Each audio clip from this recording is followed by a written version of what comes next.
A lot of people are worried. No. You are not a worrier. You are a warrior. You fought back from many things in your life. You were born to win. If you do the work, commit thy works. That's external work and internal work.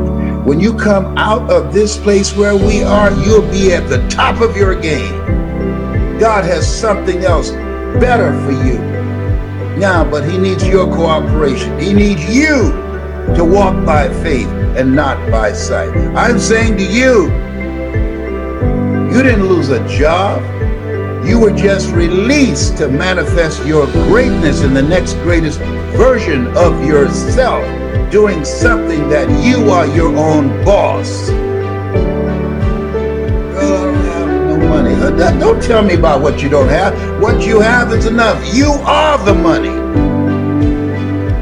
You are the money. There's never a shortage of money. Money hasn't left the planet. It's a shortage of thinking.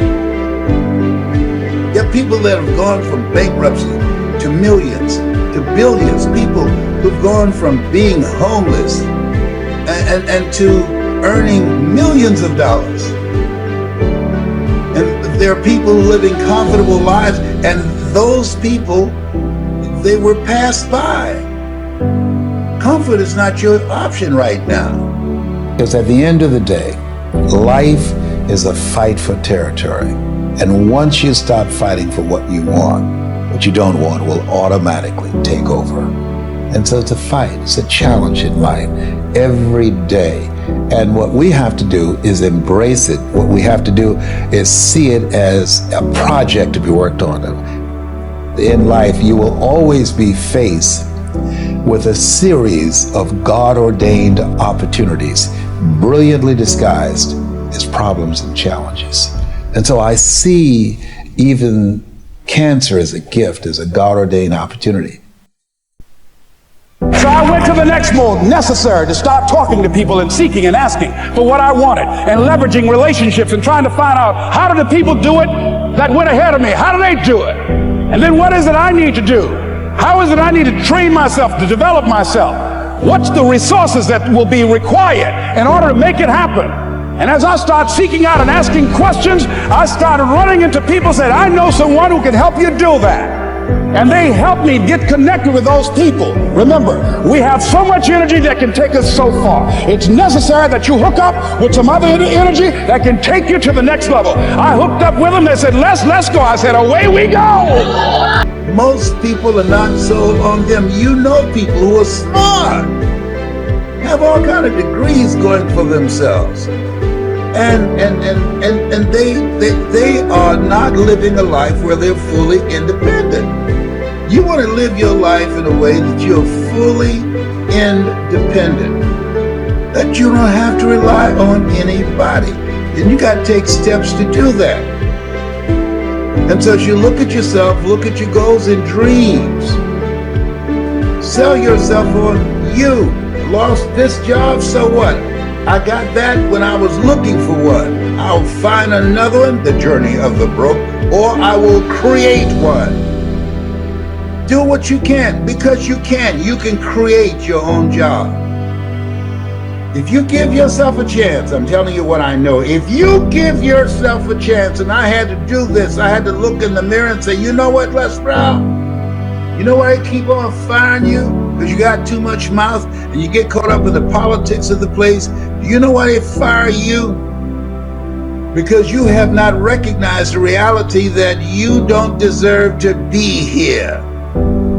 Imagine, if you will, being on your deathbed and standing around your bed, the ghost of the dreams, the ideas, the abilities, the talents given to you by life, and that you, for whatever reason, you never went after that dream.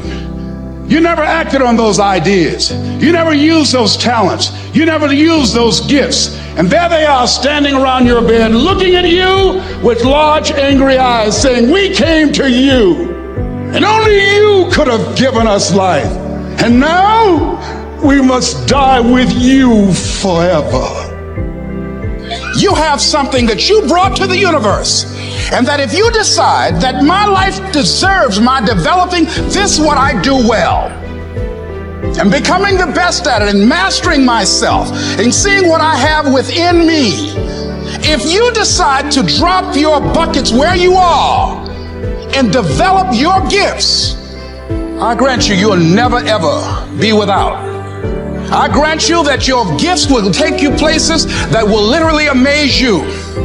I grant you that if you begin to work to develop your gifts, you'll develop a strong sense of happiness. You'll get a larger vision of yourself, because part of beginning to get a larger vision of yourself, all of us need some area of our lives where we can have a feeling of competence. That people know when they think about this area, that's something you do. That you eat and sleep that. And that you do that. You do that. I think we have to reflect on, who am I? Why am I here? What drives me? If I died today, what 3 words would I want said about me if I died today? You know, what is it that defines me? You know, and how do I define myself? When you wake up in the morning, before you put your feet on the ground, say, thank you, Lord.